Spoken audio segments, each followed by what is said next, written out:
پھر فرمایا یا ایھا الذین آمنوا، اے لوگو جو ایمان لائے ہو. اور پیچھے بارہا میں آپ کو بتا چکی ہوں کہ جب یا ایھا الذین آمنوا کہہ کے پکارا جائے تو یہ ایک خاص خطاب ہے کہ جو مان چکے ہو اب کیا کرو، مزید کچھ کرو. استجیبوا، حکم مانو، حکم قبول کرو، جواب دو. للہ وللرسول، اللہ کے لیے اور رسول کے لیے. اور رسول سے مراد یہاں محمد صلی اللہ علیہ وسلم ہے. اذا دعاکم، جب وہ بلاتے ہیں تم کو، لما، اس چیز کی طرف، لما اصل میں تھا علامہ، یحییکم، جو زندہ کرتی ہے تم کو، جو زندگی بخشنے والی ہے تم کو. یعنی اے ایمان والو، اللہ رسول کی بات کے لیے لبیک کہو، جواب دو، بات مان لو، قبول کر لو. جب وہ تمہیں ایسی چیز کی طرف بلاتے ہیں جس میں تمہاری زندگی ہے. تو کون سی چیز ہے وہ جس میں تمہارے لیے زندگی ہے؟ ہر وہ چیز جس کی طرف وہ دعوت دیں. سب سے پہلی دعوت ان کی ایمان کی طرف ہوتی ہے. پہلی دعوت کس کی ہوتی؟ ایمان کی طرف. پھر اس کے بعد وہ کیا کہتے ہیں؟ کتاب کی طرف بلاتے ہیں، قرآن کی طرف. یعنی ہر وہ چیز جو تمہیں زندگی بخشے. اور زندگی بخشنے سے مراد کیا ہے؟ تمہاری اصلاح کر دے، تمہارے اندر روشنی پیدا کر دے، تمہارے دل میں سکون اور اطمینان پیدا کر دے. ایسی باتوں کی، یعنی ایسی پکار یا ایسی دعوت کی قدر کرو اور اس پر لبیک کہو. دوسرے لفظوں میں اس پکار پہ لبیک کہو جو تمہارے دلوں کو زندہ اور روشن کرنے والی ہے، تمہارے اندر بصیرت پیدا کرنے والی ہے، تمہیں روشنی بخشنے والی ہے. جیسا کہ وہ سورۃ الانعام کی آیت نمبر 122 میں آپ نے پڑھا تھا، اوَمَنْ كَانَ مَيْتًا فَأَحْيَيْنَاهُ وَجَعَلْنَا لَهُ نُورًا يَمْشِي بِهِ فِي النَّاسِ كَمَنْ مَثَلُهُ فِي الظُّلُمَاتِ لَيْسَ بِخَارِجٍ مِّنْهَا. تو ایمان کی دعوت، قرآن کی دعوت دراصل دلوں کے لیے سکون، روشنی اور زندگی کا سبب ہے، بصیرت کا سبب ہے، گہری سمجھ کا سبب ہے. وَاعْلَمُوا، اور جان لو. کیا جان لو؟ علم حاصل کر لو. کس بات کا؟ اس بات کا کہ ان اللہ، بے شک اللہ تعالی، یحول، حائل ہو جاتا ہے، بین المرء وقلبہ، آدمی اور اس کے دل کے درمیان. اللہ بندے اور اس کے دل کے درمیان حائل ہو جاتا ہے. یحول کا لفظ جو ہے یہ حول سے ہے، اور حول کہتے ہیں رکاوٹ کو. یعنی حائل ہونا کیا ہوتا ہے؟ رکاوٹ ڈال دینا. اللہ بندے اور اس کے دل کے درمیان حائل ہو جاتا ہے. اس سے کیا مراد ہے؟ کہ بندہ خواہش کرتا ہے، تمنا کرتا ہے، ارادے کرتا ہے، نیت کرتا ہے، اور پھر ایک وقت ہوتا ہے یا ایک مدت یا ایک مہلت ہوتی ہے جو بندے کو دی جاتی ہے اس ارادے کو پورا کرنے کے لیے. اور اگر وہ اس مہلت سے، اس وقت سے فائدہ نہیں اٹھاتا تو اللہ کا فیصلہ آ جاتا ہے، اور نتیجہ کیا ہوتا ہے؟ موقع اور چانس ختم، ٹائم اینڈ، اور انسان صرف تمنا ہی کر کے رہ جاتا ہے، اپنی تمنا کو پورا نہیں کر سکتا. حضرت علی نے کہا تھا نا کہ میں نے اللہ تعالیٰ کو کس سے پہچانا؟ اپنے ارادوں کے ٹوٹنے سے. یعنی بندہ ارادے کرتا ہے، سوچتا ہے اچھا میں کروں گا. یعنی ہم نے اللہ کی بات سنی، قرآن کی بات سنی، سننے کے بعد ہم میں سے ہر ایک کے اندر کچھ نہ کچھ خیالات آتے ہیں. ہم میں سے ہر وہ شخص جس کا دل زندہ ہے اس کے لیے یہ کتاب بارش کی حیثیت رکھتی ہے نا، کہ جیسے زرخیز زمین پہ بارش پڑتی ہے تو اس کے اندر سے ضرور کچھ نہ کچھ پھوٹتا ہے. تو ایسے ہی اچھے لوگ جب اللہ کی کتاب سنتے ہیں تو ان کے دل یعنی ایک دم بے چین ہو جاتے ہیں کچھ کرنے کے لیے، عمل کے لیے تیار ہو جاتے ہیں. جن کے دل بے چین نہیں ہوتے وہ تو گویا سنتے ہی نہیں، کیونکہ قرآن دل پہ اترا ہے نا، تو دل پہ براہ راست اثر کرتا ہے. اب آپ دیکھیں کہ ان کے دلوں میں ایک تلاطم برپا ہو جاتا ہے، یا ان کے دلوں میں ایک بے قراری سی اٹھتی ہے، ان کے اندر ایک شوق اٹھتا ہے، نیت، ارادہ کہ ہم اچھے اچھے کام کریں. اچھا اس کام کا اتنا فائدہ ہے، یہ تو میں ضرور کروں گا. اچھا خیال اٹھا، ارادہ بنا. اب اگلا سٹیپ یہ تھا کہ آپ اس کے لیے کوئی پلاننگ کریں اور وہ کریں جو سوچا آپ نے. لیکن اکثر کیا ہوتا ہے، جو ہم سوچتے ہیں وہ صرف سوچ کے ہی رہ جاتے ہیں، کرتے نہیں ہیں. سوچ اور عمل کے موقع کا ایک وقت مقرر ہے. سوچ اٹھتی ہے اور ہر بندے کو ایک ٹائم پیریڈ دیا جاتا ہے، اس میں کر لو. وہ ٹائم پیریڈ 1 گھنٹے کا ہو سکتا ہے، 1 سال کا ہو سکتا ہے، 10 سال کا ہو سکتا ہے، ایک زندگی پوری کا ہو سکتا ہے. اگر آپ اس مہلت سے فائدہ نہیں اٹھاتے تو پھر کیا ہوتا ہے؟ چانس ختم ہو جاتا ہے. کچھ کام ایسے ہوتے ہیں جو آپ کو اسی وقت ہی کرنے ہوتے ہیں، فوراً کرنے چاہیے، جیسے صحابہ اور صحابیات کے بارے میں ہم سنتے ہیں نا، جب وہ کوئی حکم سنتے تھے تو وہ انتظار نہیں کرتے تھے، وہ کر لیتے تھے کہ حکم آ گیا بس، اس کے بعد اور کیا سوچنا کس بات کا۔ آج ہمارا حال کیا ہوتا ہے؟ اچھا سوچیں گے، پھر اس سے مشورہ کریں گے، پھر اس کی اجازت لیں گے، پھر ہم سارا کچھ دیکھیں گے، کیا فائدہ کیا نقصان ہے، کیا خطرہ ہے، پھر جب ہمارے خیال میں ہم کامیاب ہونے والے ہوں گے، یعنی ہمیں کوئی فائدہ نظر آئے گا تو ہم کام کر لیں گے۔ لیکن صحابہ کرام ایسے نہیں کرتے تھے، وہ کہتے تھے اس میں سوچنے کی بات ہی نہیں، جو بات اللہ اور اس کے رسول نے کہہ دی، اس سے سچی بات تو کوئی ہو نہیں سکتی، اس سے زیادہ فائدہ مند بات تو کوئی ہو ہی نہیں سکتی۔ اگر اس میں وقتی طور پہ کوئی نقصان نظر بھی آتا ہے تو کیا ہوا، وہ کر جاتے تھے۔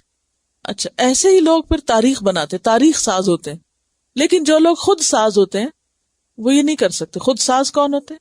جو مصلحتوں کا شکار ہوتے ہیں، ان کو سارا ہم و غم ان کی اپنی ذات ہوتی، پھر میرا کیا ہوگا، ویئر ڈو آئی اسٹینڈ، میں کہاں، میرا کیا مقام ہوگا، میرے ساتھ کیا بنے گا، میرے فلانے کام کا، میرے بچوں کا، میری فیملی، فلانے پتہ نہیں کس کس کا، جس کی اس پہ ذمہ داری اور جس کی نہیں، ان سب کا غم سوچ کے پھر اس کے بعد وہ چانس گنوا دیتے ہیں۔ ادھر سے انہوں نے سوچا تھا، ارادہ کیا تھا، تمنا کی تھی، اور کر کے نہیں دکھایا تو کیا ہوا، اللہ کا فیصلہ آ گیا، تقدیر غالب آ گئی، کوئی اور چیز راستے میں حائل ہو گئی، کوئی بیماری آ گئی، کوئی حادثہ ہو گیا، ذہنی صلاحیت چلی گئی، کچھ بھی ہو سکتا ہے۔ یہ جو کچھ بھی ہو جانا ہے، یہ دراصل اللہ تعالی کے حکم کا آ کر اس کام کے کرنے میں رکاوٹ بن جانا ہے۔ تو کیا کہا؟ جواب دے دو، یعنی کر لو جو کہا جا رہا ہے، ٹال مٹول نہ کرو، سستی نہ کرو، دیر نہ کرو، ورنہ کیا ہوگا؟ ان اللہ یحول بین المرء وقلبہ، اللہ حائل ہو جاتا ہے، رکاوٹ بن جاتا ہے، یعنی اللہ سے مراد اللہ کا فیصلہ، اللہ کا حکم، اللہ کی قوت، حول کا معنی قوت بھی ہوتا ہے نا، وہ حائل ہو جاتی ہے بیچ میں، پھر نہیں کر سکو گے۔ جو موقع دیا فائدہ اٹھاؤ اس سے، دیر نہ کرو نیکی کے کام میں۔ جیسے ایک حدیث میں آتا نا، بادروا بالاعمال فتنا، نیک اعمال میں جلدی کرو فتنوں کے ڈر سے، کہ ایک کے بعد ایک فتنہ زمین پہ اترتا رہتا ہے، انسان کی جان میں، مال میں، اولاد میں، حالات میں، کہ انسان کو نہیں پتا ہوتا کل کیا ہو جائے گا۔ لہذا بادروا بالاعمال، اعمال میں جلدی کرو، دیر نہ کرو، سوچو نہیں، لمبا نہیں ٹالو۔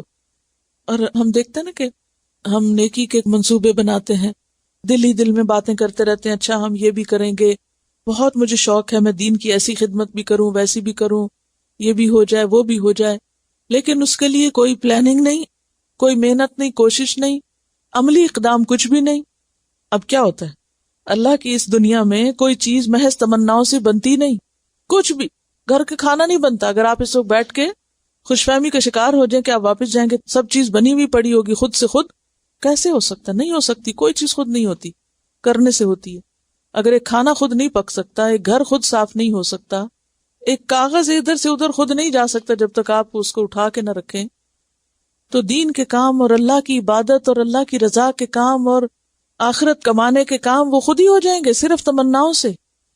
تو انسان سخت امتحان میں ہے، اس لیے کیا کہا کہ وَاعْلَمُوا، اچھی طرح معلوم کر لو، اچھی طرح پتہ کر لو، اچھی طرح جان لو، یقین کر لو، جو کہا جا رہا ہے کر لو، ورنہ معلوم نہیں کہ کب موت آ جائے، کب تمہیں جو ملی ہیں طاقتیں وہ سب تم سے چھن جائیں، اور کب تمہاری نیت اور ارادہ ہی بدل جائے۔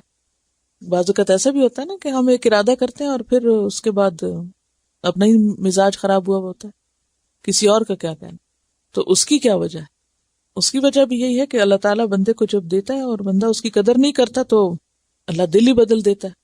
وہ حدیث میں بھی آتا ہے نا کہ حضرت انس کی روایت، حضرت انس معلوم ہے نا آپ کے پاس رہتے تھے، 10 سال کے تھے جب آپ کے پاس آئے تھے اور آئندہ 10 سال آپ کے پاس رہے تھے، تو وہ آپ کو ہر موقع پہ دیکھتے رہتے تھے، گھر کے اندر باہر ہر جگہ، اور ابھی چونکہ بچے تھے تو پردے کا بھی مسئلہ نہیں تھا تو گھر میں بھی آتے جاتے تھے۔ تو وہ کہتے ہیں کہ میں دیکھتا تھا کہ نبی صلی اللہ علیہ وسلم بہت کثرت سے یہ دعا مانگتے ہیں۔ کیا دعا؟ یا مقلب القلوب ثبت قلبی علی دینک، یہ اللہ کے رسول ہیں، اے دلوں کو الٹ پلٹ کرنے والے، میرے دل کو اپنے دین پہ جما کے رکھنا۔